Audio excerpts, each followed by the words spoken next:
Vamos direto ao plenário para a sessão da tarde desta quinta-feira. A sessão extraordinária com a leitura da ata da sessão anterior. Ata da 30ª sessão ordinária do plenário do Supremo Tribunal Federal, realizada inteiramente por videoconferência em 28 de outubro de 2020.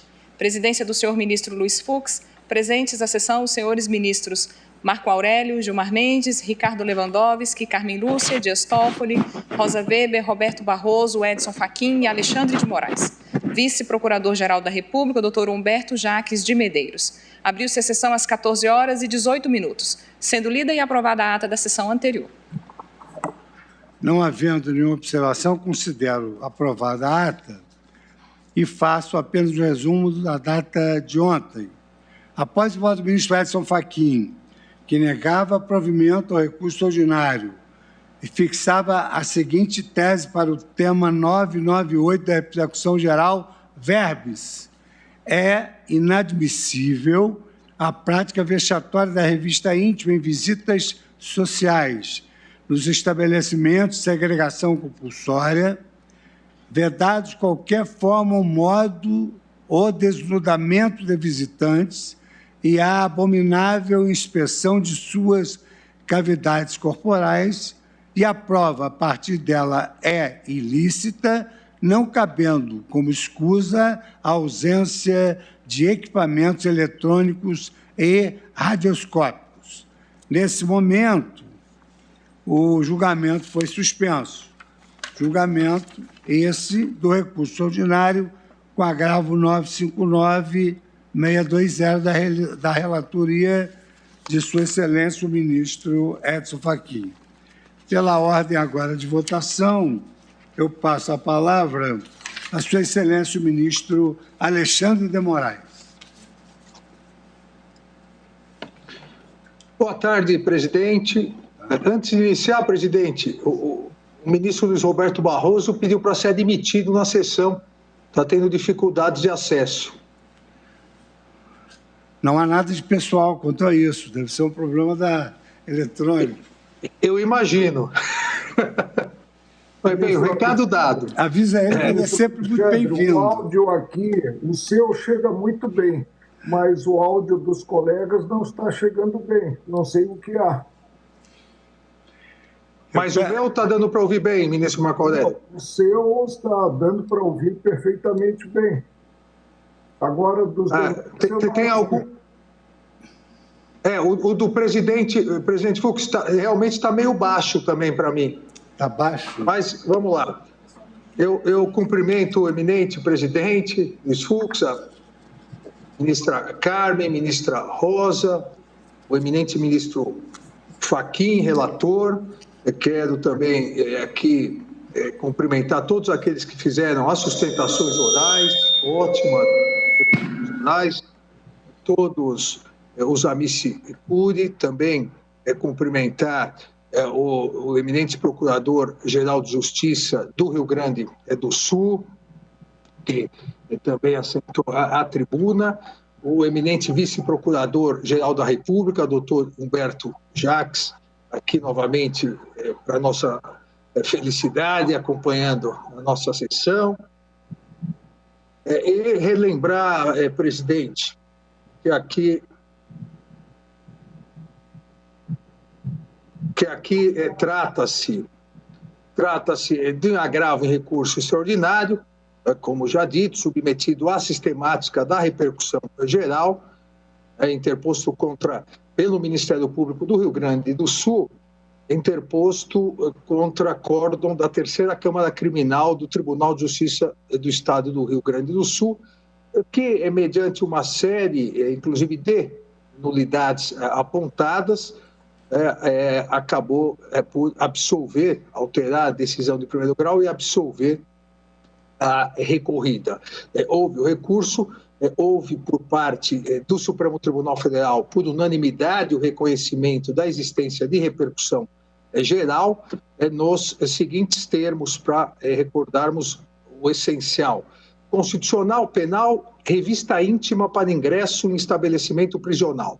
práticas e regras vexatórias, princípio da dignidade da pessoa humana, princípio da intimidade, da honra e da imagem das pessoas, ofensa, ilicitude da prova, questão relevante do ponto de vista social e jurídico, repercussão geral reconhecida, a adoção de práticas e regras vexatórias com a revista íntima para o ingresso em estabelecimento prisional é tema constitucional digno de submissão à sistemática da repercussão geral.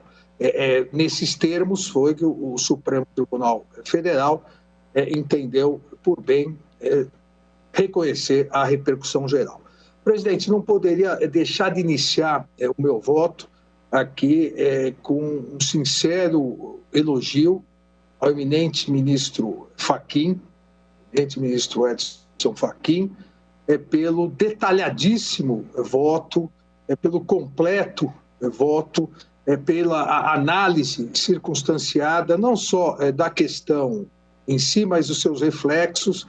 Digo aqui o que já tive ontem a oportunidade de falar, de mandar uma mensagem ao eminente ministro Edson Fachin, realmente pelo brilhantismo do voto. Aqui, presidente, não há como discordar dos diversos absurdos praticados, os excessos, os abusos, os diversos absurdos praticados em revistas íntimas, que acabam tornando várias e repetidas vezes essa prática uma prática vexatória, uma prática humilhante.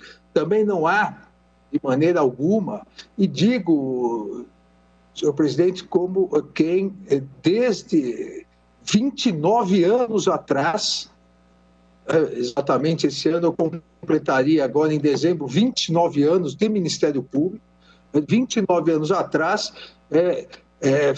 fazia visitas mensais como promotor criminal, à época que essas visitas eram obrigatórias, às penitenciárias nas comarcas. E depois ainda, como aquele que teve a possibilidade de conviver pessoalmente com menores internados, adolescentes, quando secretário da Justiça e presidente da FEBEM, e também como secretário da Segurança e ministro da Justiça. Não há como se negar um número excessivo, abusivo, eu diria, de excessos vexatórios, humilhantes que ocorrem diuturnamente. Assim como é impossível negar que, lamentavelmente, se criou no ambiente penitenciário, isso realmente é uma chaga que nós devemos afastar, se criou uma presunção de que parentes de presos, mulheres, filhos, amigos, uma presunção de possível prática de atividades ilícitas, como foi dito nas sustentações orais, a questão de, por ser parente do preso ir visitar, já é visto, já acaba sendo abordado, já acaba sendo visto como alguém que vai, diríamos, complacente com a prática criminosa, ou mesmo que também pratica atividade criminosa. E isso acaba duplamente penalizando os visitantes, penalizando pelo parente preso e penalizando pessoalmente. Então, não há realmente aqui como negar essa realidade de vários costumeiros, permanentes excessos praticados. E isso fez com que as próprias autoridades no âmbito penitenciário, Conselho Nacional de Política Criminal e Penitenciária, o próprio DEPEN, as secretarias de administrações penitenciárias, legislações já citadas ontem no voto do eminente ministro Edson Fachin, legislação, as duas citadas pelo ministro Edson Fachin, legislação fluminense e a legislação paulista, aos poucos fossem substituindo, e isso é muito importante, a revista pessoal por revistas eletrônicas, com scanners, com raio-x, com outros mecanismos, detetores de metais, exatamente para se evitar que na prática das revistas pessoais, nas revistas, as espécies pessoais, as revistas íntimas, continuassem a ocorrer abusos que gerassem essa situação vexatória, essa situação humilhante. Não há, portanto, nesse ponto, obviamente, a mínima dúvida ou possibilidade de se defender que prática de revistas íntimas vexatórias, revistas íntimas humilhantes, de revistas íntimas generalizadas, de revistas íntimas sem nenhuma necessidade. Então, isso me parece que não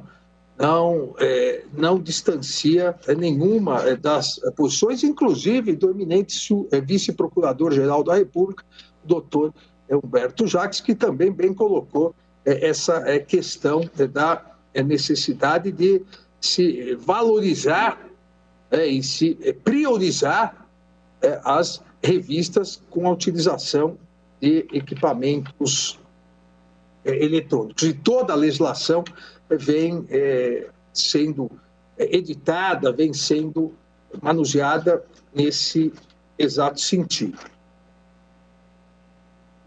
Nós temos, presidente, isso foi muito dito, é importante, até para aqueles que nos ouvem, e nos veem, para a fundamentação das decisões, foi muito dito a questão do gênero, que as mulheres são as mais penalizadas pelas revistas íntimas, que as mulheres negras, que as mulheres negras e pobres são as mais penalizadas, e não há dúvida em relação a isso, até porque 95,6% dos presos brasileiros são homens.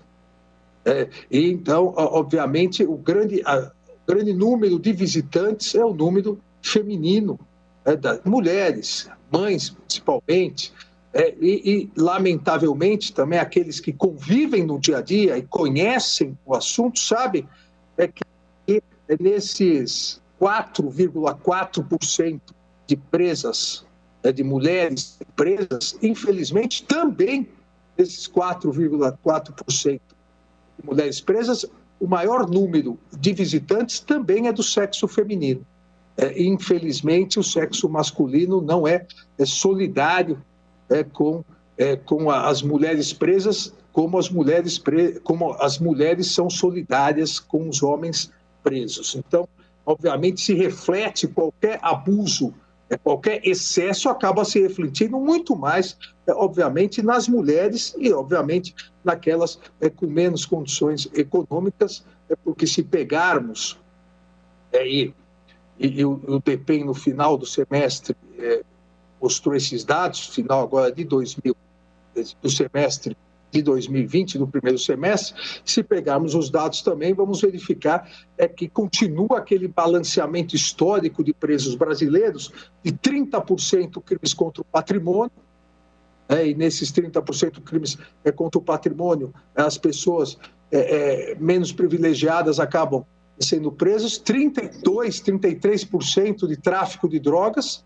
sendo a grande maioria o pequeno traficante, aí novamente a penalização acaba ocorrendo também da classe social, e 27% os demais crimes. Então, também isso que foi dito reflete uma realidade de quem é mais penalizado. Então, nesse sentido, eu acredito que ninguém que conheça o tema, que ninguém que analise o tema pode ter um posicionamento diverso sobre a necessidade de se impedir que práticas vexatórias, práticas humilhantes, práticas costumeiramente realizadas, historicamente realizadas, persistam.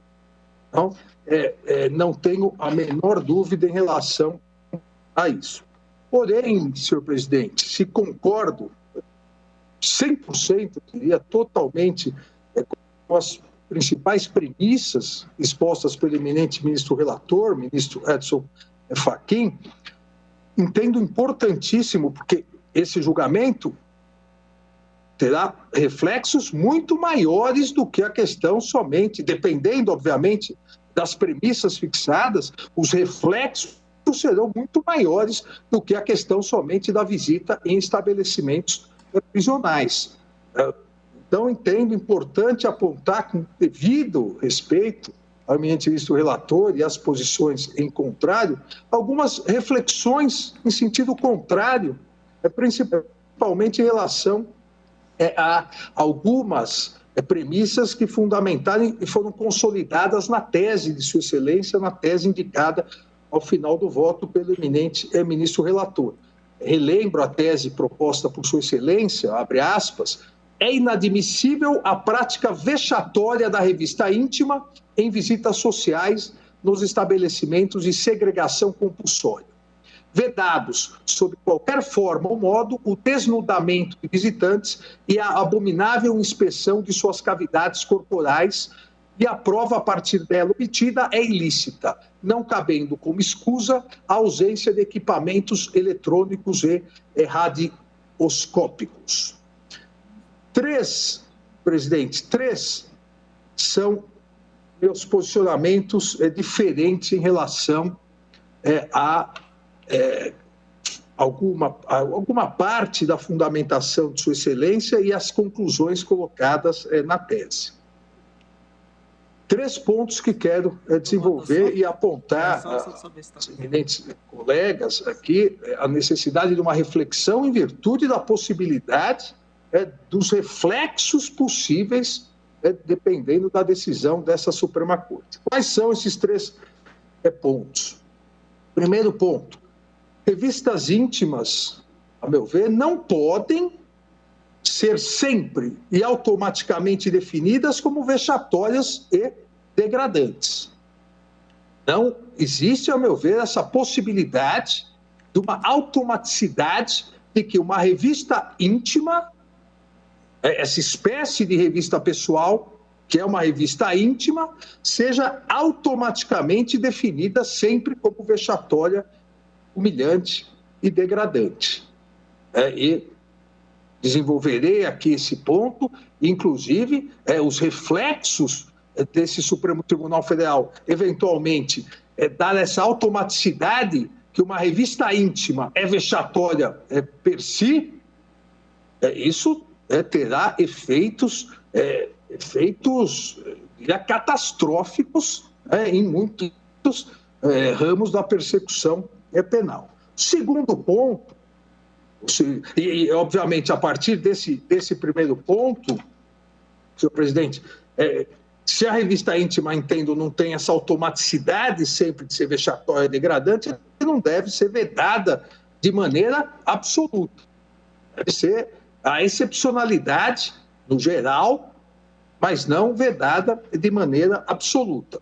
Ainda um segundo ponto dos 3 que discordo, diverjo, todo o respeito de Sua Excelência, o eminente relator, a conclusão desse julgamento em repercussão geral, aqui, na verdade, o segundo ponto não é nenhuma discordância, eu diria um alerta, talvez por má compreensão minha, mas acho que é importante deixarmos claro que a conclusão desse julgamento em repercussão geral deve se restringir tão somente à análise de revistas íntimas que visitam os presos, que entram em estabelecimentos prisionais, sob pena de darmos tratamentos iguais a situações e protocolos diversos. Revistas íntimas, e vou citar depois aqui nesse tópico, revistas íntimas que ocorrem diariamente, dezenas de vezes em aeroportos, por absoluta necessidade da Polícia Federal, revistas íntimas que ocorrem em presos, depois de rebeliões. Não, aqui o que estamos a analisar é o protocolo de revistas íntimas daqueles que ingressam ou pretendem ingressar em estabelecimentos prisionais. E o terceiro e último ponto que irei desenvolver é que também entendo que não se deve ter como conclusão absoluta, geral e automática a ilicitude da prova decorrente de uma revista íntima. Esse terceiro ponto está, inclusive, ligado ao primeiro. Se entendermos que toda revista íntima é vexatória, se entendermos que toda revista íntima é degradante, é humilhante, consequentemente, toda revista íntima, a prova obtida será ilícita.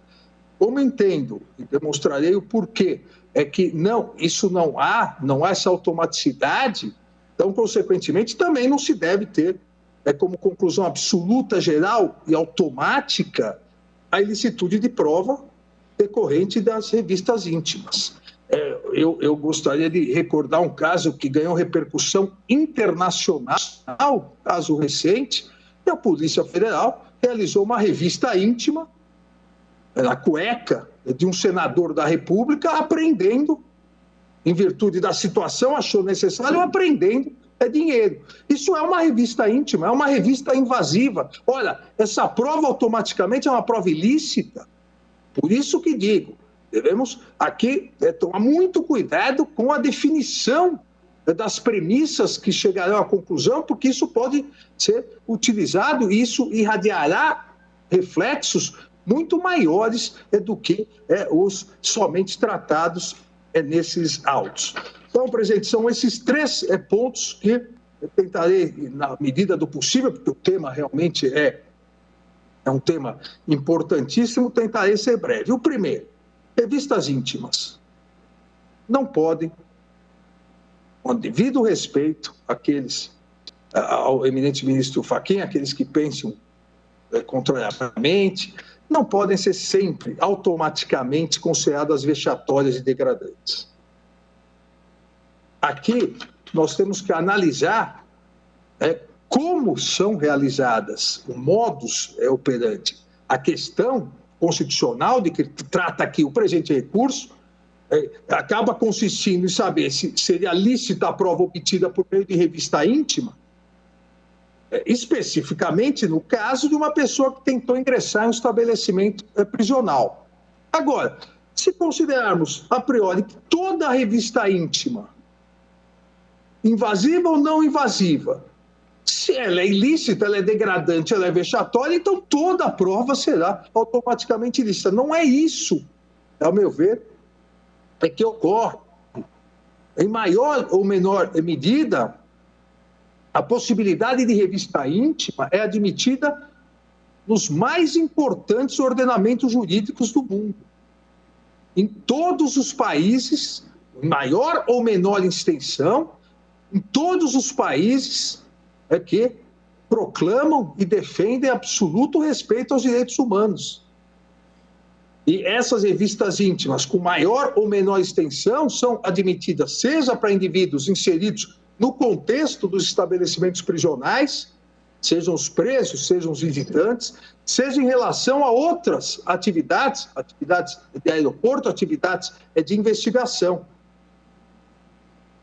Mesmo no âmbito de tratados internacionais, de julgados de cortes internacionais de direitos humanos, o ponto central a respeito desse tipo de procedimento não é a vedação absoluta a revistas íntimas, mas sim o ponto central em relação a esse tipo de procedimento é a vedação do excesso, do abuso, e não a sua absoluta impossibilidade.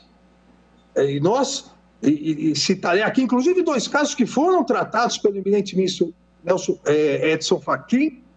Ministro Fachin, dois casos de cortes internacionais que vedaram o excesso naqueles casos específicos, mas não declararam a impossibilidade absoluta, desde que respeitados rigorosos e excepcionais protocolos. Isso é muito importante. A revista pessoal, mesmo em sua modalidade mais invasiva que a revista íntima, não é considerada nos ordenamentos jurídicos internacionais pelas cortes de direitos humanos, não é considerada automaticamente sinônimo de revista vexatória, de revista degradante. A grande dificuldade aqui, essa é realmente a questão primordial, consiste em saber quando, em que circunstâncias e como, de que modo como proceder, esse tipo de revista pode ocorrer de forma lícita, de forma não degradante, de forma não humilhante. Essa medida implica, obviamente, não há dúvida, um significado grau de sacrifício da esfera de intimidade do indivíduo, como implica também, e todos aqueles que viajam para o exterior sabem, passar pelos scanners. O scanner simplesmente guarda as imagens da pessoa absolutamente nua. É uma medida invasiva também. É uma medida invasiva da esfera de intimidade individual. Então, aqui, a medida implica um significado grau de sacrifício da esfera de intimidade, por isso que, não há nenhuma dúvida, exige um particular grau de atenção do Estado, principalmente pela prática histórica, uma prática historicamente nefasta de abusos, de excessos em relação às revistas íntimas, principalmente no âmbito penitenciário. Como foi narrado no voto do eminente ministro Edson Fachin, como foram narrados os abusos nas sustentações orais. Agora, a realização da revista íntima, notadamente aquela que implica desnudamento parcial, total, exame de cavidades corporais, com a prática acentuada da carga invasiva da intimidade, da honra, do pudor individual, deve ser analisada do ponto de vista específico de quando se justifica em casos específicos, observadas cautelas especiais, em respeito, dentro, obviamente, citarei na sequência, dentro, obviamente, sempre do respeito à dignidade da pessoa humana. É invasiva, sem dúvida, é invasiva. Agora, não é a revista íntima automaticamente, ao meu ver, novamente, com todo o respeito às posições de contrário, não é automaticamente sempre podendo ser considerada ilícita, vexatória, degradante e, consequentemente, sempre ilícita a prova obtida a partir da revista íntima. A justificativa para essa admissibilidade da revista íntima tem em conta várias razões. Aqui, obviamente, e no caso específico de visitas, um aparente conflito entre direitos constitucionais e não coloco aqui o conflito entre direitos, de um lado, dignidade da pessoa humana, do outro lado, segurança pública. Não. Aqui eu coloco, de um lado, a segurança pública, do outro, o direito constitucionalmente reconhecido do preso receber visitas, do preso ter o convívio familiar. Não se coloca aqui em choque a dignidade da pessoa humana. Em momento algum, a segurança pública pode diminuir a questão da dignidade da pessoa humana. É um fundamento da República, previsto no artigo 1º, inciso 3º da Constituição Federal. Aqui a visão de eventuais direitos está em se garantir a segurança pública, a ordem pública, e, ao mesmo tempo, se garantir o direito de visita, o direito de convívio familiar dos presos. Não se coloca em xeque a dignidade da pessoa humana. A dignidade da pessoa humana deve ser observada, seja no exercício do direito de visita, seja na segurança pública, na manutenção da ordem pública. Paira acima da segurança pública, acima do direito de visita dos presos, que não se pode também, o direito de visita, ser convertido no escudo protetivo da prática de atividades ilícitas. Da mesma forma que a fiscalização penitenciária não pode também ser convertida nesse escudo de proteção de crimes praticados de forma vexatória, humilhante, de crimes sádicos praticados contra visitantes, de igual maneira, não se pode permitir que o exercício do direito de visita seja utilizado para ingresso de drogas, ingresso de celulares, ingresso de ordens para comunicação entre a criminalidade organizada de dentro e de fora dos presídios. Então, essa razoabilidade é importante para a questão ser analisada do ponto de vista do que ocorre no dia a dia. E para que nós possamos, de acordo com essa necessidade de concordância prática, harmonização dos direitos consagrados na Constituição, segurança, ordem e direito de visita, nós possamos chegar a um bom termo, no caso aqui em questão. E isso, no país, presidente, e é por isso que a questão é relevantíssima, que em junho de 2020, no último relatório semestral do DEPEN, tinha 702.069 presos, sendo 344.783 em regime fechado. Não, é um número extremamente alto. E mais, o que realmente é uma questão que deve afligir todos os brasileiros, nós temos mais de 35% de presos provisórios ainda. Então, obviamente, essa questão lida com quase 1 milhão de pessoas.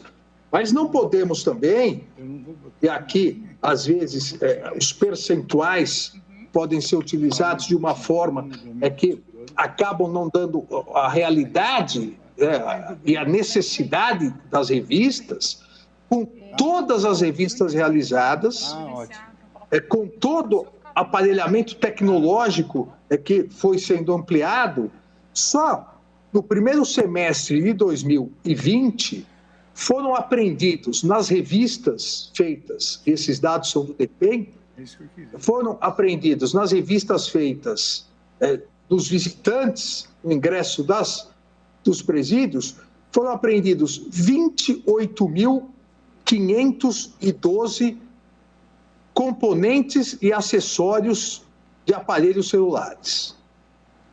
Foram também apreendidos outros 25.252 aparelhos celulares. Foram feitos 254.610 flagrantes de drogas da tentativa de ingresso com drogas nos estabelecimentos prisionais. Foram apreendidas a tentativa de ingresso de 83 armas de fogo. E isso com todas as cautelas realizadas. Sabemos, e é importante, isso foi destacado em várias sustentações orais, sabemos que, além desse material que se pretende ingressar por visitas, há uma outra chaga que precisa ser combatida no sistema penitenciário brasileiro, que é a corrupção. A corrupção, o ingresso de armas, de drogas, via corrupção. Como eu disse, tive a oportunidade de ingressar em inúmeras penitenciárias, inclusive em Manaus, logo depois, aqui a eminente presidente, à época do Supremo Tribunal Federal, a ministra Carmen Lúcia, também teve a oportunidade de ir lá se dirigir, depois da chacina, em que 23 presos foram mortos e decapitados, em que armas ingressaram, e obviamente aí foi pela corrupção. Agora, o combate à fiscalização de um fato, corrupção, não impede que se faça também em relação ao outro, as revistas. São absolutamente necessárias as revistas. E as cortes internacionais, e aqui é um ponto que me parece importantíssimo, as cortes internacionais, diversas Supremas Cortes de diversos países, não consideram, jamais consideraram como termos sinônimos revistas íntimas e revistas degradantes, humilhantes, vexatórias. Ou seja, não colocaram nos seus diversos julgamentos essa automaticidade. Não, uma revista íntima, independentemente do protocolo a ser seguido, independentemente da situação específica, é sempre vexatória, sempre degradante. As cortes internacionais e as diversas Supremas Cortes que analisaram esses casos não colocam essa automaticidade. É para que o gênero eu diria que numa classificação rasteira, mas para que o gênero revista íntima se torne uma de suas espécies, ou seja, a espécie ilegal, a espécie inconstitucional, a espécie ilícita, que é a revista íntima degradante, vexatória, humilhante, para que se torne isso, a necessidade de se configurar o excesso, de se configurar o abuso. Não há, a meu ver, essa automaticidade. E, como eu disse, diversos ordenamentos jurídicos, diversas cortes internacionais já analisaram e admitem hipóteses de revista íntima, em casos específicos, excepcionais e necessários. O que não se admite é o excesso. O que não se admite é o abuso. Cito aqui, em complementação, mas sob esse ponto de vista, um caso citado anteriormente pelo eminente relator, ministro Edson Fachin, no âmbito da Comissão Interamericana de Direitos Humanos, né, o importante precedente de 1996, mãe e filha contra o governo da Argentina, em que a comissão recebeu a denúncia contra o governo da Argentina, analisou a revista íntima realizada em relação à mãe e à filha de 13 anos de idade, inclusive com a realização de revistas vaginais rotineiras que ocorriam nas mulheres que visitavam a unidade 1 do Sistema Penitenciário Federal, analisou esses casos específicos, houve abuso, houve excesso. A comissão, inclusive, estabeleceu determinadas medidas a serem tomadas pelo governo da Argentina. Agora, em momento algum desse julgado, a comissão determinou que era vedada a realização de revista íntima. A comissão não afirmou que são vedadas as revistas íntimas, não. Ressaltou que a violação dos direitos ocorreu em virtude do excesso. A comissão estabeleceu, inclusive, vejam, que as revistas ou inspeções vaginais, em casos absolutamente particulares, só poderiam ocorrer em atendimento à razoabilidade e proporcionalidade para alcançar requisito legítimo, sem que houvesse a possibilidade de medida alternativa, realizadas unicamente essas medidas invasivas por profissionais da saúde, ou seja, essa decisão, é o relatório 38 de 96, caso 10.506, a comissão, expressamente no item 66, disse, abre aspas, a comissão está consciente de que existe em todos os países regulamentos referentes ao tratamento de prisioneiros e detidos, bem como normas que regem seus direitos a visitas, estabelecendo os horários, locais, formas, tipos de contato. Também se reconhece que as revistas corporais e, certas vezes, o exame físico intrusivo dos detidos e prisioneiros poderiam ser necessários em certos casos. A comissão não questiona a necessidade de revistas gerais antes de se permitir o ingresso numa penitenciária. Contudo, as revistas ou inspeções vaginais são um tipo de verificação excepcional e muito intrusiva. E a partir daí, no item 7.2, a comissão opina que para estabelecer a legitimidade excepcional de uma revista ou inspeção vaginal, num caso em particular, é necessário que se cumpram 4 condições. E estabelece as condições. A comissão, claramente, ela afirma que é excepcional, deve ser específica, não pode ter outro método, mas não é de forma absolutamente proibida. A comissão, ela não faz essa automaticidade. Esse julgado demonstra que o gênero revista íntima não pode ser confundido, como disse, com a sua espécie ilegal, ilícita, quando é praticado de forma vexatória, sem seguir protocolos, praticado de forma humilhante.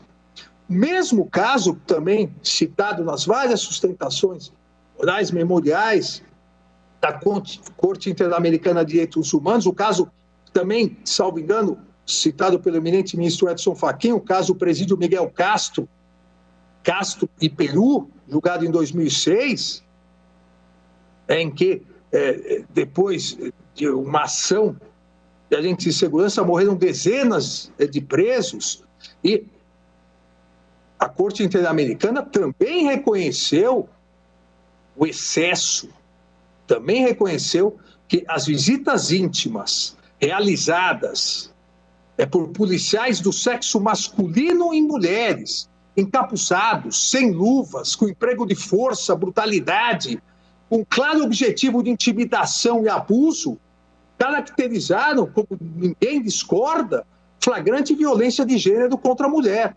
Ou seja, também entenderam que houve excesso ou abuso, mas da mesma forma, a Corte estabeleceu que há possibilidade excepcional dentro de um contexto de regulamentação e protocolos para casos específicos.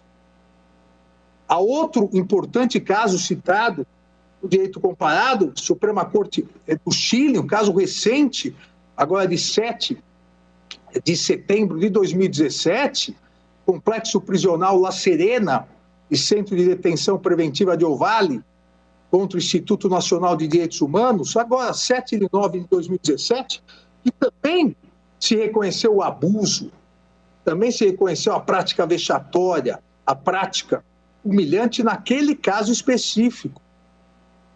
Mas, da mesma forma que os tribunais, que a Corte Interamericana de Direitos Humanos, a Suprema Corte do Chile determinou a cessação do excesso, mas não vedou de forma absoluta e excepcional as revistas íntimas.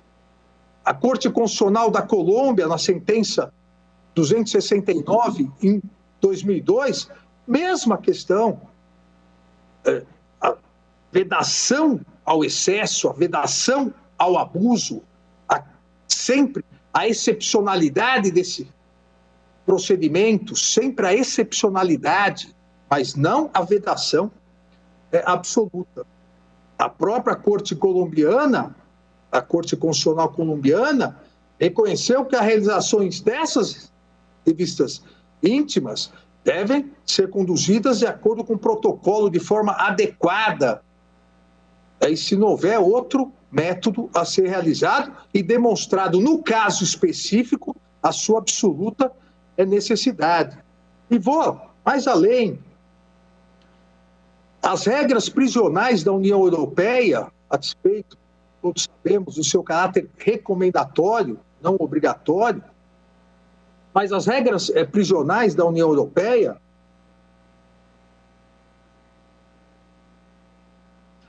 também não vedam de forma absoluta as revistas íntimas. Mencionam importantes parâmetros para a realização de revistas íntimas, inclusive direcionadas aos visitantes de unidades prisionais.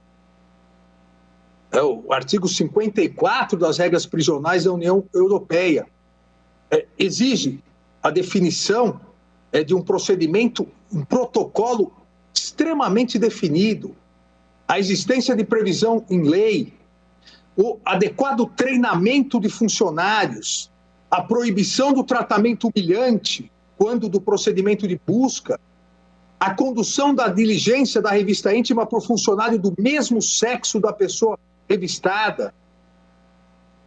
Então, veja, sobre esse tema, e aqui cito esses casos exatamente para aquele primeiro ponto que me parece extremamente importante, revista íntima não pode, ao meu ver, automaticamente ser considerada, por ser revista íntima, automaticamente vexatória, humilhante. Deve ser analisado o modo, o protocolo, a excepcionalidade pela qual foi realizada. E a Corte Europeia de Direitos Humanos também admitiu a possibilidade de revista íntima de visitantes de unidades prisionais, desde que observados, insisto novamente aqui, rigorosos requisitos procedimentais e com devido respeito à dignidade humana. Ou seja, excepcionalidade, rigorosos procedimentos, especificidade, não pode ser algo genérico, especificidade e subsidiariedade, a inexistência de um outro método que possa aqui ser utilizado. O caso é 2006, Wainwright versus Reino Unido. O Tribunal Europeu, no caso concreto, o que disse? Não foram observadas as precauções devidas, inclusive em relação ao dever de informação e de privacidade do local da revista íntima. Então, houve excesso, houve abuso, houve desvio, mas não significa que a revista íntima, por si, é algo absolutamente ilegal. Nesses termos, como disse, nenhuma dessas decisões vedou ou proibiu, e me parece que é o correto, de forma absoluta a realização de revista íntima, mas sim apontaram, primeiro, a sua excepcionalidade, segundo, a sua subsidiariedade, a necessidade de um rigoroso protocolo,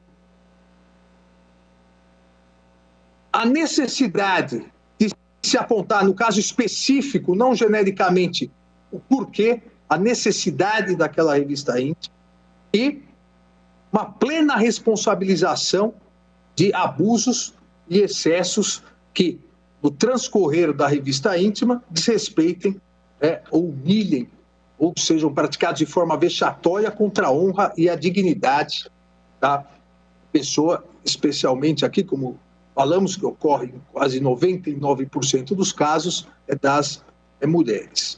Me parece exatamente esse que deve ser o entendimento dessa corte, com todo respeito aos posicionamentos em contrário, não vedar de maneira absoluta as revistas íntimas, mas estabelecer a sua excepcionalidade, a sua especificidade para casos fundamentados, rigoroso, a necessidade de um rigoroso protocolo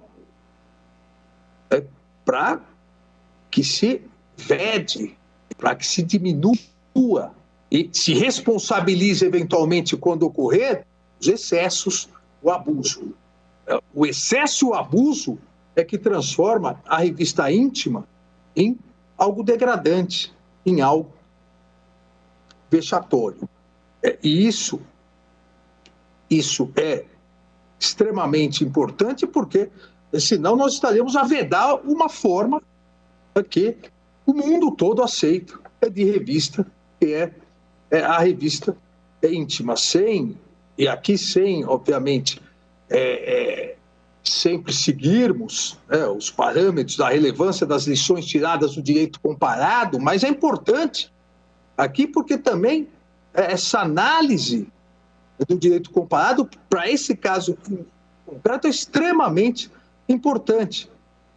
Essas balizas de excepcionalidade, especificidade, um protocolo rígido para se evitar e, posteriormente, para que se possa responsabilizar excessos e abusos, a subsidiariedade, esses critérios básicos, eles estão, a meu ver, resguardando aqui dentro dessa ponderação entre intimidade, direito de visita do preso, segurança e ordem, estão sempre resguardando o princípio e fundamento da República, a dignidade da pessoa humana.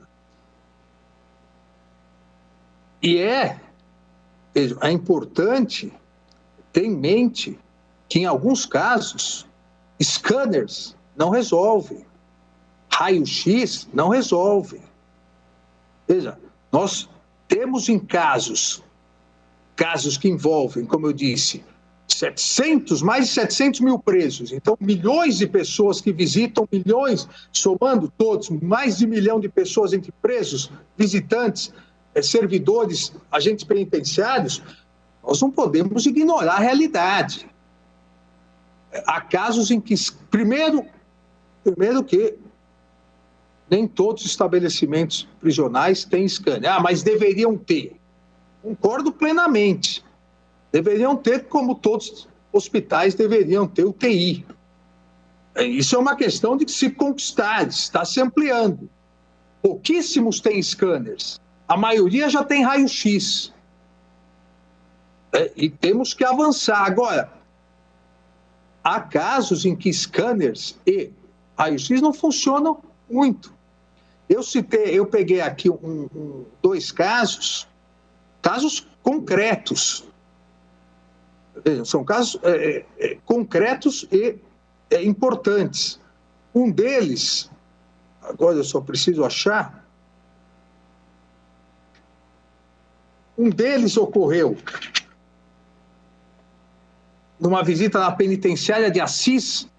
Esse é um caso, mas que ocorre muitas vezes, em que na camiseta e nas roupas íntimas do visitante, havia em tinta escrito, pintado, a mensagem para que o preso em Assis, que era uma das lideranças do PCC, pudesse autorizar ou não a morte de duas pessoas.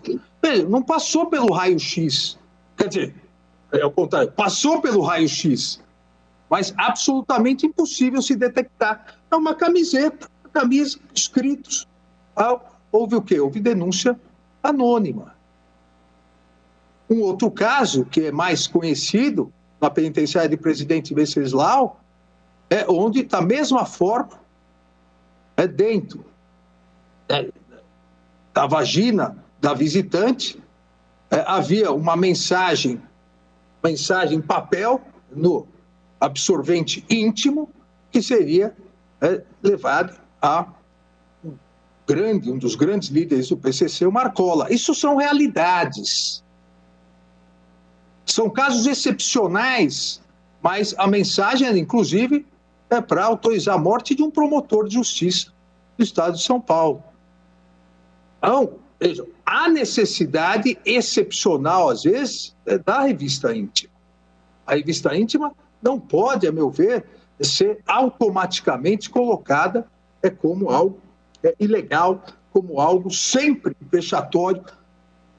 Deve ser tratada como é tratado, eu disse, no resto do mundo, como algo excepcional, específico para casos onde haja necessidade, subsidiário, quando outros métodos não resolvem, e com rigoroso protocolo. O rigoroso protocolo para não só evitar abusos, mas principalmente para possibilitar a responsabilização posterior. Entendo aqui, fechando esse ponto principal, que as revistas íntimas são possíveis. As revistas íntimas, enquanto gênero, elas não são automaticamente sempre vexatórias, não devem ser sempre consideradas vexatórias, não devem sempre ser consideradas humilhantes, desde que, primeiro, aplicação restrita aos casos em que motivadamente haja real necessidade. Segundo, existência de justificativa concreta para a medida, ou seja, a sua excepcionalidade e especificidade, não podendo ser imposta em caráter indiscriminado, como sabemos tradicionalmente sempre foi. Terceiro, aqui a subsidiariedade na impossibilidade de adoção de métodos menos invasivos, os recursos tecnológicos, mas não só na impossibilidade de adoção, também quando esses não forem suficientes para se evitar o ingresso nas penitenciárias de algo ilícito. Menor constrangimento possível, o que pressupõe a obrigatoriedade da realização da medida por pessoas do mesmo gênero.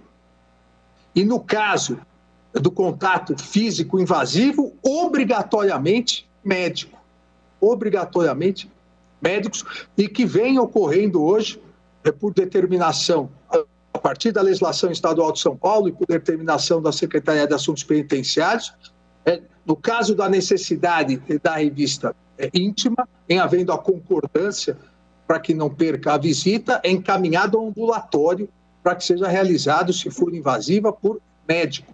Então, respeitado a questão de gênero e, no caso da necessidade invasiva, necessário é o médico, é o profissional da área de saúde. A voluntariedade e a concordância do visitante ou da visitante. Vejam, é uma medida excepcional, é uma medida específica, é uma medida subsidiária e deve haver a concordância do visitante. Se passou pelo scanner, passou pelo raio-x, foi pelo detetor de metal, se a autoridade administrativa entende, por uma série de razões e de forma que deve justificar depois motivadamente, entende pela necessidade da revista íntima, por pessoa do mesmo gênero, e se for invasiva, médico, deve ter a concordância do visitante ou da visitante. Se ela não concordar, ela não realiza a visita. Ou seja, por isso que eu disse aqui, a ponderação é entre o direito de visita, o exercício do direito de visita e a segurança e ordem pública, não a dignidade da pessoa humana. Se ela não concordar, não pode ser obrigatório. Ela se retira, a pessoa se retira, mas não vai poder realizar a visita. Se ela concordar, mesmo assim, deve haver um rigoroso protocolo, pessoa do mesmo gênero, respeito à dignidade da pessoa humana, mas a concordância é extremamente necessária. Nenhum visitante pode ser obrigado ou submetido mediante força, e aqui vale para visita a estabelecimentos penitenciários. Nenhum visitante pode ser obrigado ou submetido mediante força ou coação moral à revista íntima. A sujeição voluntária pode ser exigida em situações concretamente justificadas, enquanto condição para o seu ingresso no estabelecimento prisional. Se não quiser se submeter, não pode ser submetido. Se não quiser se submeter à revista íntima, não pode ser submetido à força. Mas não vai ingressar. Houve abuso do agente administrativo que exigiu. Por isso que ele deve seguir um rigoroso protocolo e motivar. Se ele exigiu de forma abusiva e, por causa disso, impediu o acesso, o visitante, a visitante deve se dirigir ao Ministério Público, deve se dirigir ao juiz corregedor para que seja feita a devida apuração. Então, essas me parecem as condições absolutamente necessárias, eu diria aqui, suficientes, para se distanciar, de um lado, o que é revista íntima legal, lícita, e do outro lado, o que é a ilegal, a vexatória, a humilhante, que deve ser responsabilizado. Segundo ponto, senhor presidente, esse é bem mais rápido, porque no primeiro já expus as questões que me pareceram mais importantes, que as conclusões desse julgamento, principalmente quanto à voluntariedade, porque aí é o exercício de um direito de visita. Se eu não vou exercer meu direito de visita, se eu abro mão desse direito, eu não vou ser revistado. Mas as conclusões desse julgamento devem ser direcionadas às revistas íntimas relacionadas a visitas a estabelecimentos penitenciários. Não podem ser, acredito eu, até porque não estamos discutindo, a repercussão geral não discutiu essa questão, não podem ser estendidas aos demais casos. Óbvio que qualquer abuso, qualquer excesso em qualquer revista, pode ser meramente pessoal, pode ser pode ser uma revista em casa ou revista íntima, qualquer excesso e abuso é vedado por lei e deve ser responsabilizado. Agora, aqui é necessário fazer essa diferenciação em relação às revistas íntimas, porque nós estamos tratando da questão de acesso à penitenciária. Nós não estamos tratando de outras revistas íntimas. E digo isso porque vejo com grande preocupação os reflexos dessa questão. Eu trouxe aqui, vou citar rapidamente, eu trouxe 3 casos recentes, 3 relatórios de inquérito policial da Polícia Federal, realizados nos últimos meses, em que houve apreensão de drogas nos aeroportos internacionais. Veja, isso ocorre, como eu disse, dioturnamente. E, nos 3 casos, houve a necessidade de revista íntima. Num dos casos, inquérito policial 40 de 2020, num dos casos, após um casal, na inspeção, passando pela inspeção para pegar o voo para Portugal, o voo da TAP, o agente de proteção da aviação civil, que faz a inspeção, notou algo diferente, encaminhou à Polícia Federal, aí se constatou, junto ao corpo da mulher, fita isolante preta, com cápsulas de droga, houve a necessidade do desnudamento parcial, de se levantar a blusa, e depois a policial federal feminina, realizou, como consta no relatório, busca pessoal meticulosa, sendo encontrado também um pacote envolto em plástico transparente introduzido na vagina da pessoa presa. Veja, tráfico de drogas flagrante é delito. Não se confunde aqui com a questão do exercício de um direito de visita ao preso. São 2 casos idênticos, no outro também a Polícia Federal seguiu estrito protocolo, havia todos os indícios, inclusive achando material na mala, e depois foi revistado, no outro caso, que é o inquérito policial 55, de 2020, e também se encontrou cápsula grande na vagina e 5 cápsulas no ânus. Houve a necessidade da revista íntima. No outro caso ainda, 26 de 2020, inúmeros comprimidos engolidos e introduzidos, e se levou, após o flagrante, se levou ao hospital para que se fizesse a lavagem estomacal e se apreendesse aqueles comprimidos. Olha, isso também é invasivo, mas segue um rigoroso protocolo, é específico, é excepcional, nem por isso essa revista íntima deve ser considerada ilícita e as provas delas resultantes ilícitas. Então, por isso que pontuo aqui que as conclusões desse caso devem ser, ao meu ver, e do respeito aos posicionamentos em contrário, devem ser relacionadas especificamente às visitas realizadas, às revistas íntimas realizadas para visitas em estabelecimentos pessoais, porque também há a questão dos presos. E eu já estou cansando a todos, não vou cansá-los mais, mas coleciono no meu voto aqui uma série de decisões, na verdade, quase 3 dezenas de decisões, Tribunal Europeu de Direitos Humanos,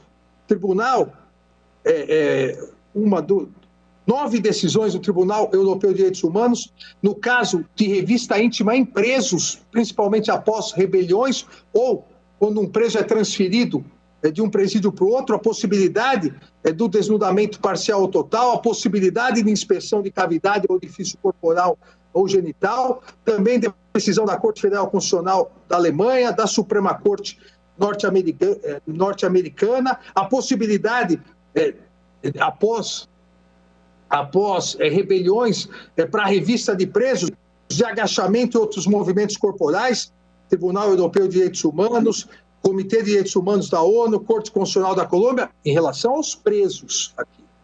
Então, também, nós não podemos nem estender essa discussão, a meu ver, estender a questão da fiscalização, do combate ao tráfico de drogas, da fiscalização dos aeroportos, nem a questão da necessidade sempre, obviamente, justificada e os excessos devendo ser punidos, da questão da revista relacionada aos presos. Por fim, senhor presidente, o último ponto que deriva, a meu ver, obviamente, dos demais,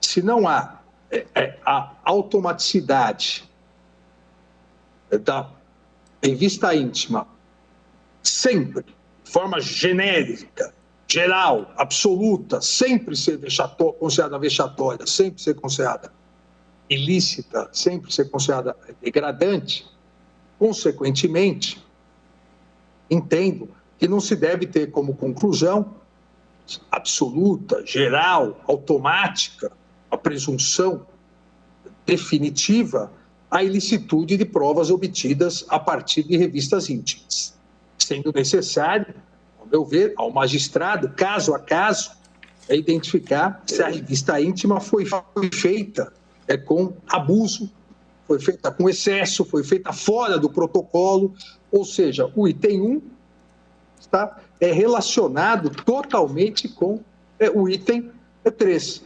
Desde que a revista íntima tenha sido realizada dentro da legalidade, de forma excepcional, justificada, motivada, aqui no caso em que tratamos do ingresso em estabelecimentos penitenciários, com a concordância do visitante e da visitante, obviamente seguindo um protocolo não vexatório, protocolo de respeito, por mais invasivo que seja, olha, não pode ser considerada ilícita essa prova. Então, aqui, me alinho à conclusão também do eminente Procurador-Geral da República em parecer e do Vice-Procurador-Geral da República em sustentação oral, é que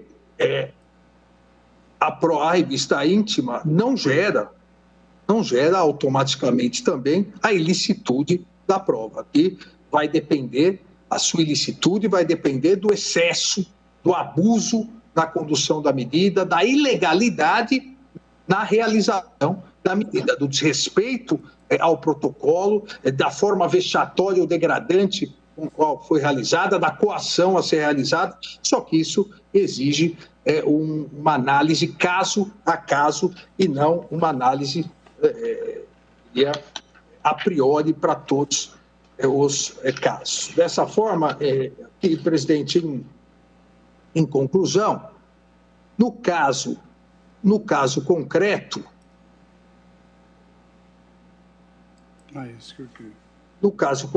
presidente, entendo pelo não provimento do recurso, mas porque o motivo principal da absolvição não foi a questão da revista íntima. O acórdão da Terceira Câmara Criminal do Tribunal de Justiça do Rio Grande do Sul, ele reconhece uma nulidade em virtude do interrogatório ter sido realizado antes da oitiva das testemunhas de acusação. E mesmo com vários pedidos para um novo interrogatório, não foi realizado. Reconhece a tipicidade, ou seja, faz toda uma valoração probatória. E essa questão da ilicitude foi arguída só no Superior Tribunal de Justiça. Então, aqui teríamos, a meu ver, para dar um provimento ao recurso extraordinário, teríamos que entrar na questão probatória. Então, entendo que não é caso de provimento do recurso extraordinário.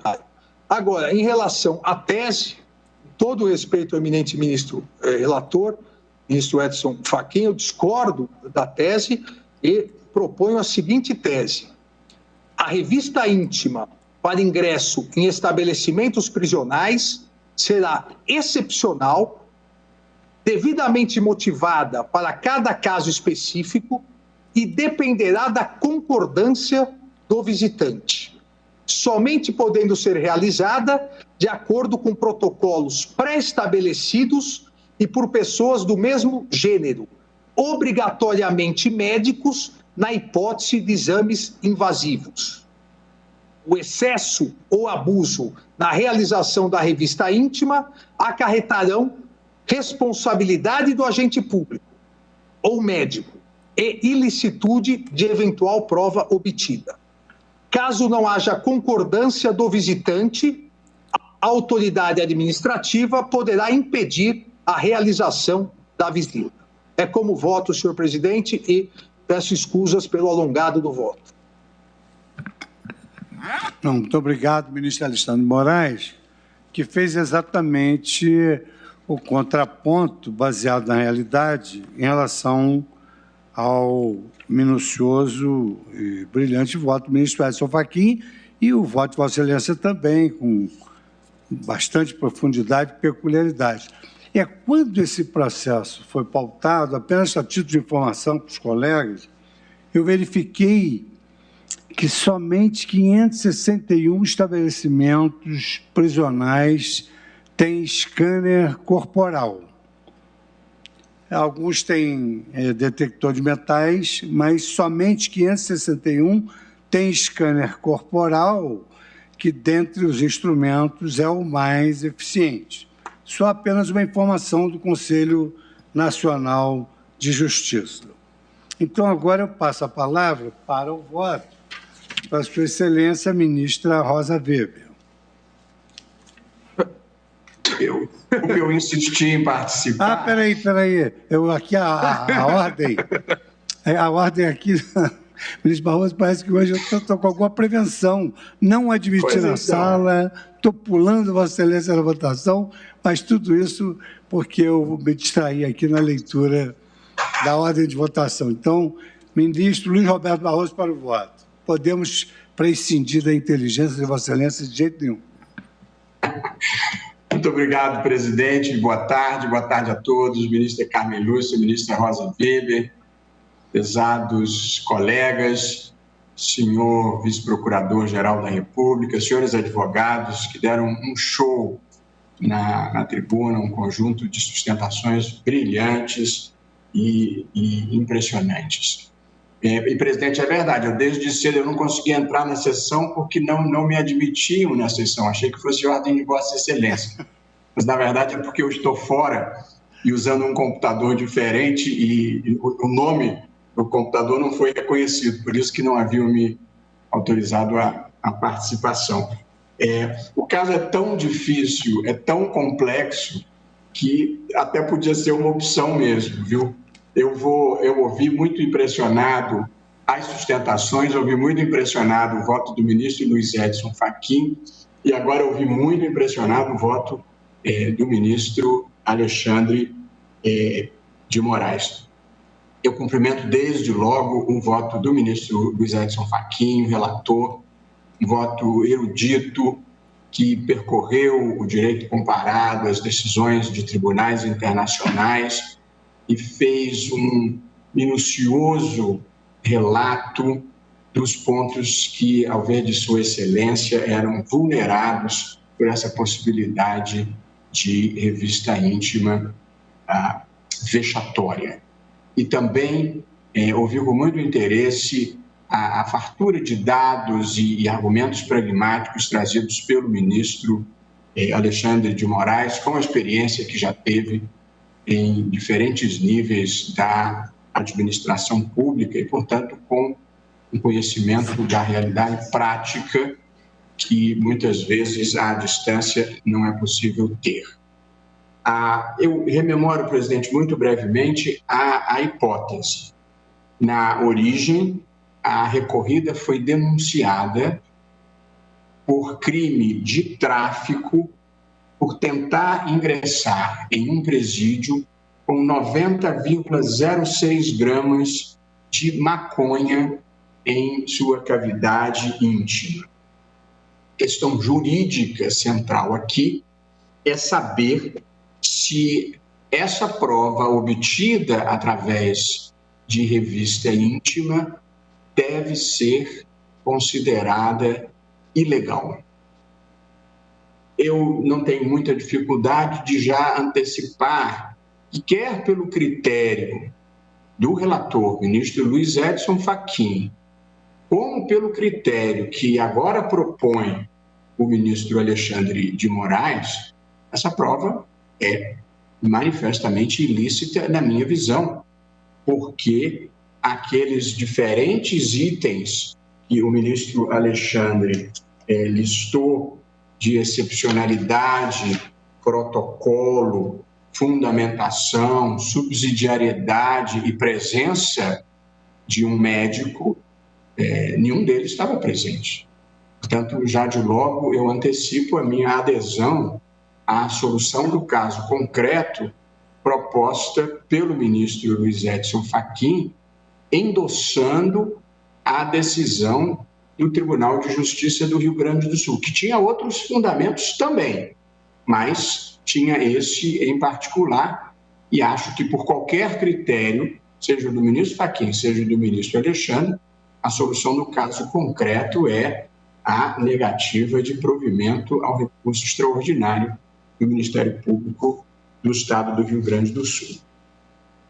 E essa hipótese, presidente, caros colegas, ela é a narrativa de uma tragédia brasileira, de mulheres cujos maridos ou filhos ou entes queridos estão presos em presídios dominados por facções e em que estas facções exigem dos visitantes, das acompanhantes de presos que entrem no presídio com drogas e, eventualmente, outro tipo de material, sob pena, sob ameaça grave de causarem um dano ou a morte desse ente querido que lá está preso.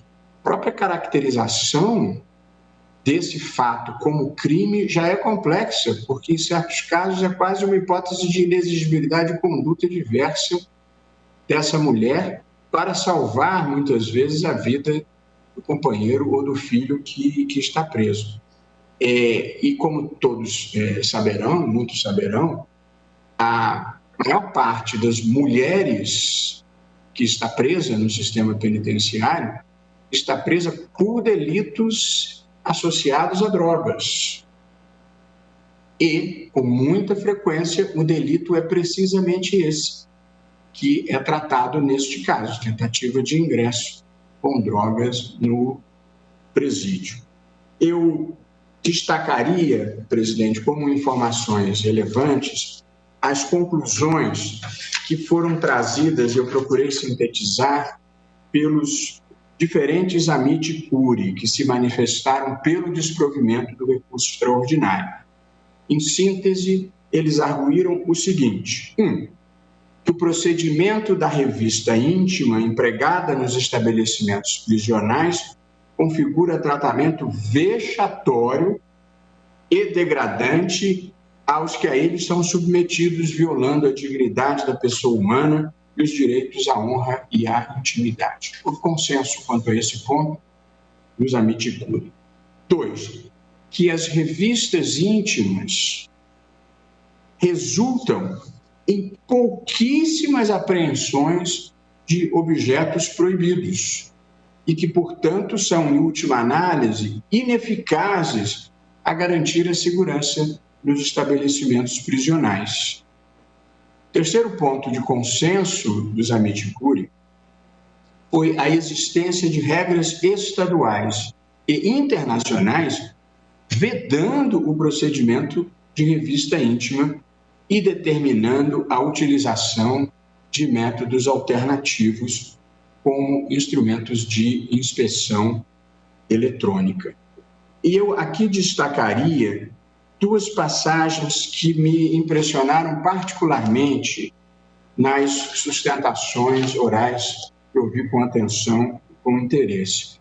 Uma delas trazida pela Conectas, em que se sumariava os relatos coletados por visitantes do sexo feminino.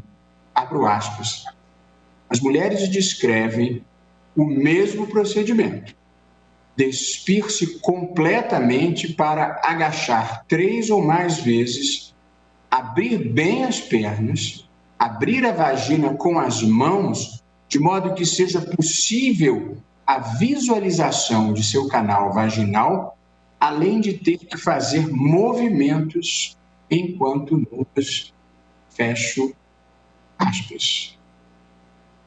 E a outra observação trazida por Amicus Curiae, que me chamou a atenção e que repercute diretamente sobre o juízo que aqui vou fazer, foi do Gaetes reproduzindo dados da Secretaria de Administração Penitenciária de São Paulo. Aspas. Verificou-se que o número de apreensões feitas dentro dos presídios é quase 4 vezes maior do que o número de apreensões realizadas com visitantes e, proporcionalmente, é ínfimo o número de visitantes flagrados nessa situação. Considerando todas as visitas realizadas no período estudado, constatou-se que apenas 0,03% dos visitantes trazia consigo objetos como drogas e celulares. Nenhum visitante foi flagrado tentando introduzir armas nas unidades prisionais. E vale ressaltar que é ainda menor a porcentagem de apreensões realizadas em partes íntimas. Portanto, considero que essas são informações relevantes trazidas pelos Amicus Curiae. A descrição, a narrativa induvidosamente vexatória desse tipo de exame em cavidades corporais e a informação de que é percentualmente irrisória a quantidade de apreensões feitas com esse tipo de revista vexatória. Eu considero muito importante aqui uma distinção entre a revista vexatória e a busca legítima, que é autorizada pela legislação, pelo Código de Processo Penal, no seu artigo 244, onde se lê: a busca pessoal independerá de mandado, no caso de prisão ou quando houver fundada suspeita de que a pessoa esteja na posse de arma proibida ou de objetos ou papéis que constituam corpo de delito, ou quando a medida for determinada no curso de busca domiciliar.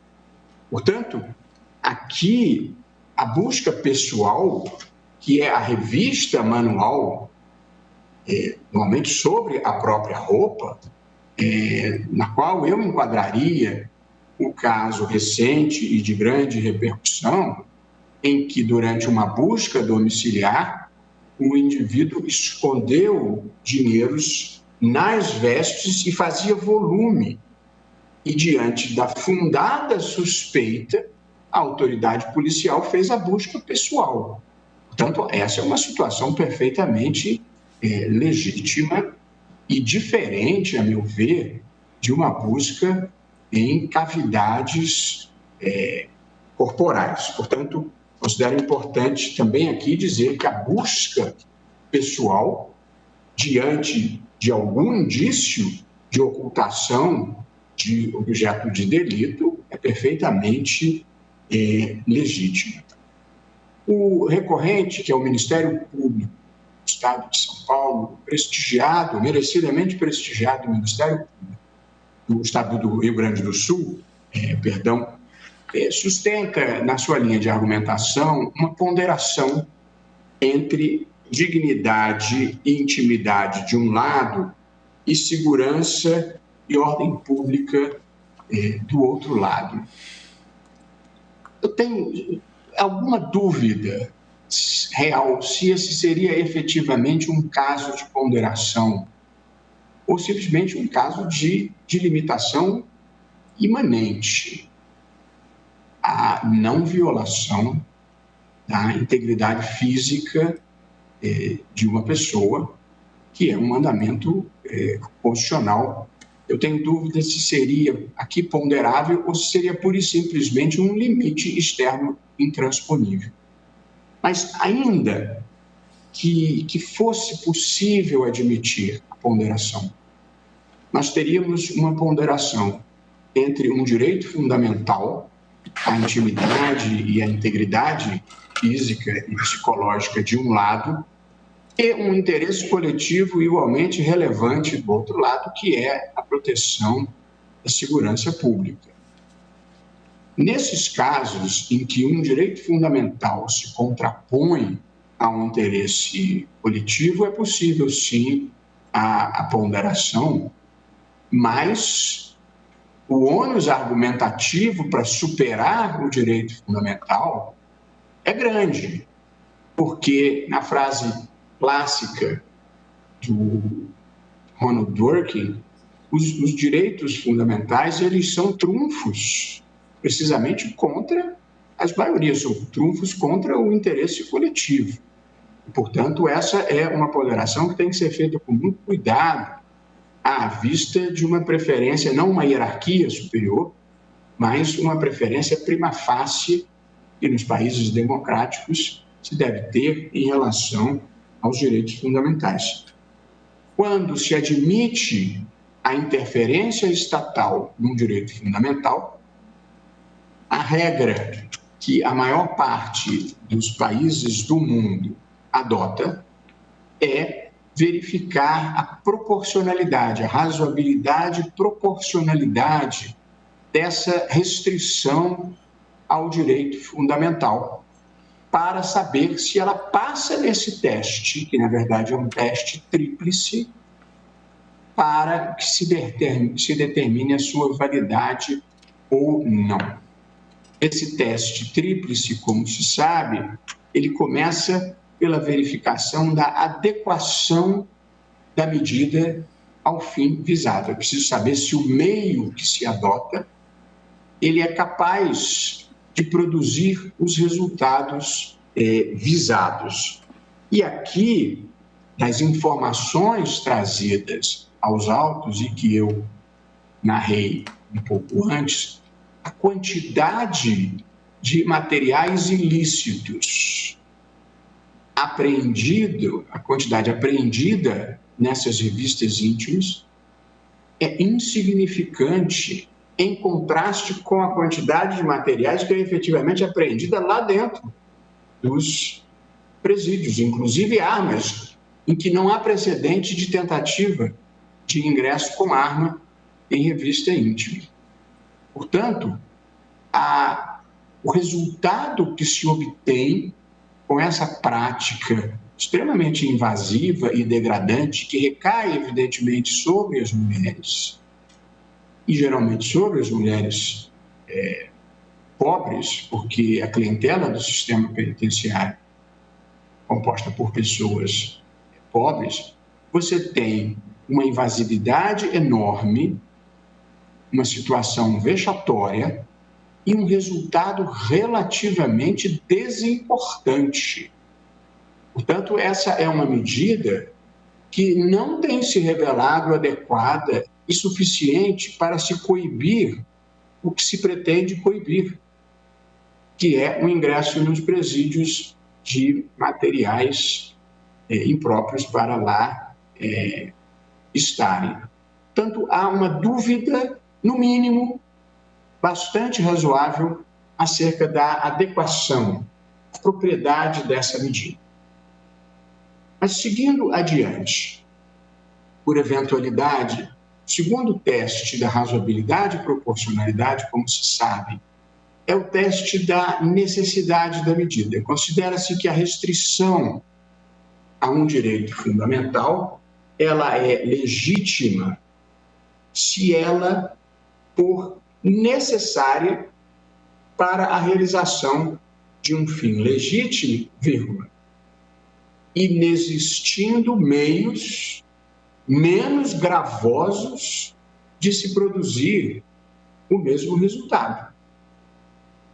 E acho que aqui, novamente, nós temos um problema. É que existem meios menos gravosos de se produzir esse mesmo resultado, meios eletrônicos, meios de inspeção eletrônica, que são os scanners. Eu não saberia dizer se eles são 100% perfeitos e seguros. Mas as pessoas viajam pelo mundo inteiro e cruzam fronteiras e entram pelos aeroportos dos países do primeiro mundo, do segundo mundo, do terceiro mundo, pelo mundo afora, e a medida de segurança é o scanner. Os aeroportos mais visados do mundo para ingresso de drogas, de São Paulo a Nova York, Londres, Paris, todos eles usam o mecanismo de scanner. A regra, em um desses lugares, é uma revista íntima vexatória em cavidades corporais. Portanto, se esse é o mecanismo de segurança que se pratica no mundo, eu acho que ele seria suficiente para ser praticado no Brasil, no ingresso nos presídios. Eu bem entendo, e o ministro Alexandre fez uma observação totalmente pertinente, os presídios deveriam ter scanner, os hospitais deveriam ter UTI para todos e máquinas para fazer exames de ressonância magnética a tempo e a hora para todos. E, infelizmente, a vida não é assim. Mas aqui eu penso que o poder público tem que fazer uma escolha de prioridades. Ou isso é importante e tem que fazer esse investimento, ou não é tão importante assim e não pode fazer a revista vexatória. Evidentemente, se você faz um scanner e o scanner revela que há um produto ilícito oculto corporalmente, aí é diferente. Mas não a possibilidade de você generalizadamente realizar esse tipo de exame vexatório. Portanto, e essa vai ser a minha conclusão, e alinhado com a posição da Procuradoria-Geral da República, é prever a aquisição desses equipamentos em tempo hábil pelos presídios, porque aqui nós estamos falando da proteção de direitos fundamentais. E a grita só não é maior porque nós estamos falando de pessoas invisíveis, que são os presos e as suas mulheres, porque exercitando um pouco de empatia, de genro a gente não escolhe, né? Está sujeito a quem venha, basta se colocar no lugar e imaginar a própria filha ou a própria esposa passando por uma situação dessas para formar uma opinião empática, se nós achamos que isso deve ou não deve ser aceito. Aqui, como em outros momentos da vida, regra de ouro. Se fizessem comigo ou com alguém que eu ame e não gostaria que passasse por uma situação vexatória. E, portanto, se nos colocando nesse lugar parecer algo inaceitável, nós temos que pensar uma forma alternativa. A ideia de que isso nunca vai acontecer comigo ou nunca vai acontecer com ninguém que eu ame é uma forma não empática de resolver o problema. Portanto, com as pessoas próximas a mim, a quem eu quero bem, eu odiaria a possibilidade de que tivessem que passar por isso. E eu, evidentemente, levo em consideração a maneira como eu me sentiria, mesmo que hoje eu simplesmente não imagine que possa passar por isso, mas é precisamente a possibilidade de nos colocarmos no lugar do outro que cria a vida boa e as soluções que são aceitáveis para todos, sem a separação entre os meus e os outros. Portanto, é caro, é difícil, mas se for importante, esse tem que ser um investimento público, na minha visão. E, portanto, eu não acho que se possa fazer esse tipo de revista íntima com aleatoriedade, como se faz hoje em dia. Portanto, eu acho que, ainda que pudesse passar no primeiro teste, que é o da adequação, que eu tenho dúvida fundada, eu acho que não passaria no teste da necessidade / meio menos gravoso a um direito fundamental. A terceira consideração, a qual não é preciso chegar, porque nós já morremos na segunda, é a proporcionalidade em sentido estrito. Quando se fazem ponderações entre direitos fundamentais ou entre direitos fundamentais e interesses da sociedade, interesses coletivos, você busca o que se chama a proporcionalidade em sentido estrito, que é saber se o que você ganha com a medida é mais relevante do que aquilo que você perde com ela. E aqui, de novo, eu tenho dificuldade de considerar razoável a interpretação em que o interesse público sempre prevaleça sobre o direito fundamental com grande sacrifício, que é o sacrifício absoluto, porque o ideal numa ponderação, quando você pode fazer concessões recíprocas entre os interesses em jogo, quando você invariavelmente suprime um dos interesses em jogo, essa não é a ponderação razoável, possivelmente não será a ponderação legítima. Eu ouvi, como disse, com muita atenção a manifestação do ministro Alexandre de Moraes, não apenas pelos dados que Sua Excelência trouxe, mas também pelo conhecimento de causa que todos nós sabemos que Sua Excelência possui, tendo ocupado cargos diversos na área de segurança pública. E eu posso considerar, como invoca Sua Excelência, as situações excepcionais. E acho que para situações excepcionais você pode ter soluções excepcionais. Mas aqui o que me chamou a atenção de informações que constam dos autos, presidente, eu já caminho para o fim, o que me chamou a atenção é que 24 dos 27 estados brasileiros já vedam a prática de revista íntima. Fiquei muito impressionado com esse dado, mas o que me impressionou mais não foi o fato de que existem 3 estados na Federação Brasileira que não proíbem expressamente a revista íntima. O que mais me impressionou foi a circunstância de que os 24 estados que vedam a revista íntima continuam a praticá-la amplamente, como nós todos temos conhecimento. Portanto, o problema não é quem não aderiu à ideia, o problema é quem aderiu porque acha que essa é a manifestação civilizada, mas depois não se comporta assim.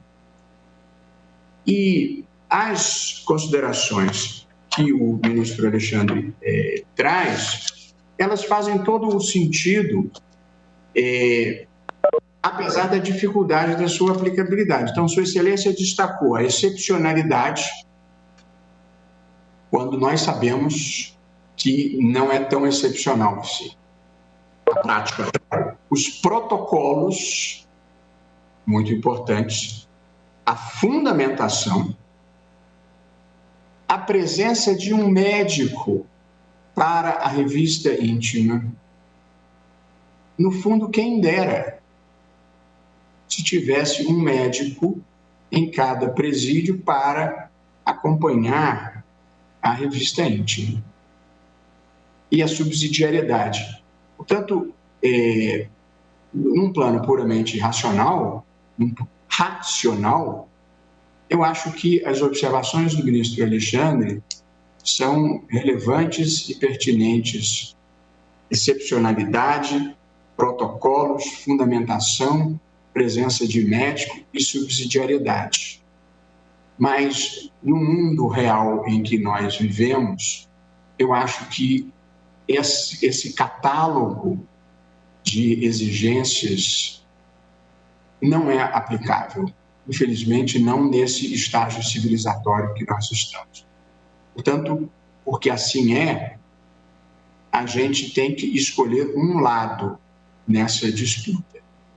E o lado e as alternativas, ou a alternativa é ou uma proteção incondicional dos direitos das mulheres, porque é de mulheres que nós estamos falando, como regra geral, ou de darmos à autoridade pública, no presídio, a decisão sobre esses casos excepcionais.